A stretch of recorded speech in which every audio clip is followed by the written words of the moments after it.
Dave, with Andrew Heaney, since coming off the IL, is there anything that you've been seeing from him with his performance on the mound that either stood out to you or something that you're, I guess, hoping to kind of see more of? I think it's all been good. I think his strike throwing, his ability to miss bats, I think the efficiency over the last few have been considerably better.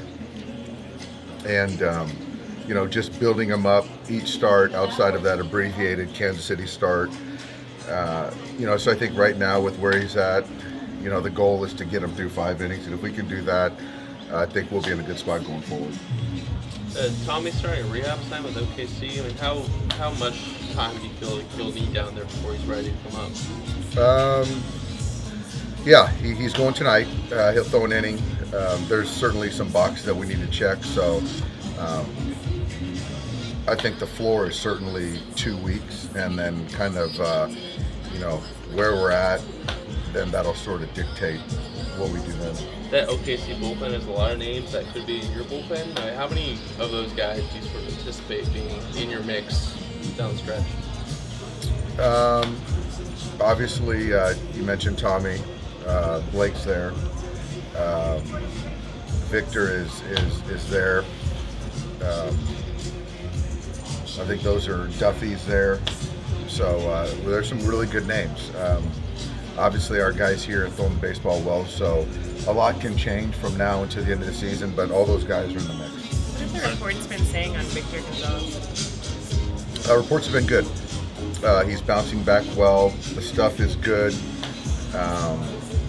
So everything I've heard from about Victor has been real positive. With those guys, is the bigger question whether they're going to be able to get healthy in time for the playoffs, or whether they're going to be able to be pitching at the kind of level to make the playoff roster for you guys? I think that's more the latter. You know, with what all those guys have done for us in the postseason. You know, Duffy's obviously had a lot of experience. Tommy's had a lot of experience, but I think that we're pretty certain that with where the calendar's at, we can get them all healthy. Now it's kind of healthy enough, and also feeling confident in the performance, and so that takes some time. But those guys are easy to bet on. You guys are on a pace to chase down several wins records. How much is a temptation, do you think, late in the season to go for that, or to forget all that right now and just wait for October?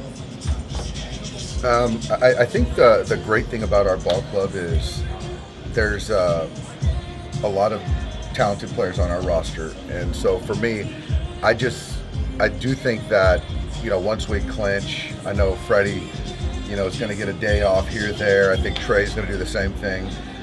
I just don't feel that we're compromising anything with other guys that we're using to ultimately just keep winning baseball games. So regardless of who starts, I think we're all expecting to win as many games as we possibly can.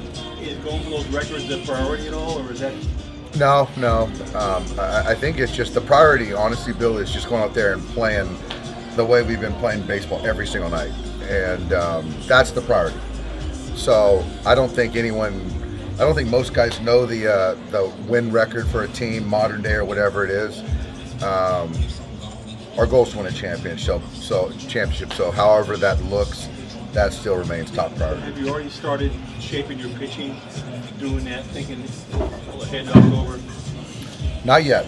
I think that you know, getting Clayton back is going to be a big piece. And once we do, I think it makes sense to manage the workload for the starters, so that lends itself to a potential 6-man rotation for a bit. But as far as kind of getting that far, as far as specific roles, we're not there yet. Last one, do you know who's going to close games in October? I don't right now. My expectation, my hope is it's Craig. But like I said, it should be a meritocracy. It should be about performance, and I do believe that if he's closing games, we're better for it. Do you know the Major League wins record? I think it's 116. Has that number entered your mind yet at all?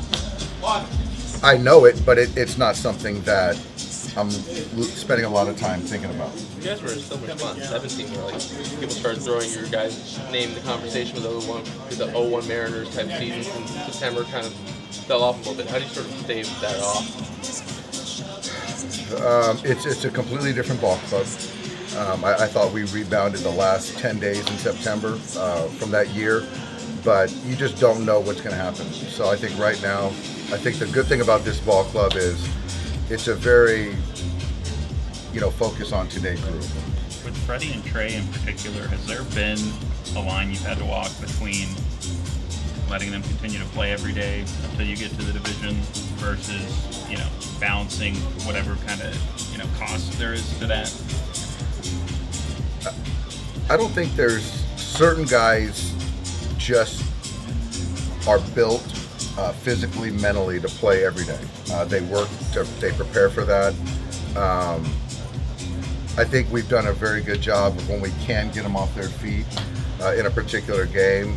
We do that to help them physically and probably more importantly mentally. But I have no hesitation writing their name in the lineup every day. Has there been any change in Gavin's condition? A little bit better today. It's kind of neck, lower neck, upper back. Today's better. So the hope is that he'll be back in the lineup on Saturday. Is that a full pen that Clayton threw today? Full pen, and I didn't get even chance to see it. So the plan is for him to do a sim game on Saturday in Miami. A full pen like he would do between starts? Correct. Basically. Yep. Yeah, he's ready to go. With Heaney, you said the other day, like, there's probably going to be some guys as you get closer into September that are going to be going to the bullpen.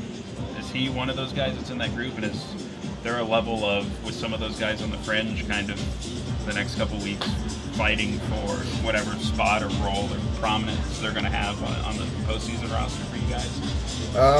I don't think so. I hope not. I think any role on the playoff roster is prominent.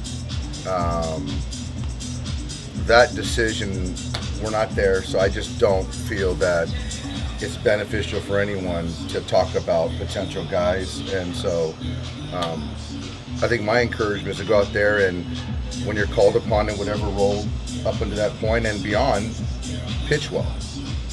I guess the fact, though, that Heaney does have some experience coming out of the pen from last year, how much does that weigh into the equation? It's part of the calculus. There's a lot of thought that goes into putting the player in the best position to have success, the matchup and how it works with who potentially would start a game. And I think I've been pretty consistent in saying that the sum of the pitchers, the arms, to prevent runs, I feel we will have the guys to do that. How we organize it is something I think that we can all debate, but I don't think I'm ready to do that right now. But we got a lot of good options. I know he had a couple hits last night, also a couple strikeouts. CT, is there a concern about how much he's been punching out since he's come back from the IL?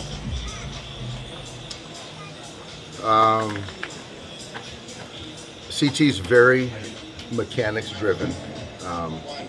I think that some could argue too much, but you can't discount how hard he works and how he's trying to right the ship. I do know that he's had bouts of, hot streaks and some cold streaks, and I don't think he likes that. My goal is just to, as well as the CT and the hitting guys, work through some things mechanically, get them right, and I believe that the swing and miss will be curtailed. There's almost been a little bit of swing and miss in this game. Is there anything that's been different this year that's maybe enhanced, allow that to play more of a role? I don't know that answer. I know that he's had stints where there was swing and miss in there, so he knows that it needs to get cleaned up, and balls that are in the strike zone, you got to move forward, and no one knows that more than he does.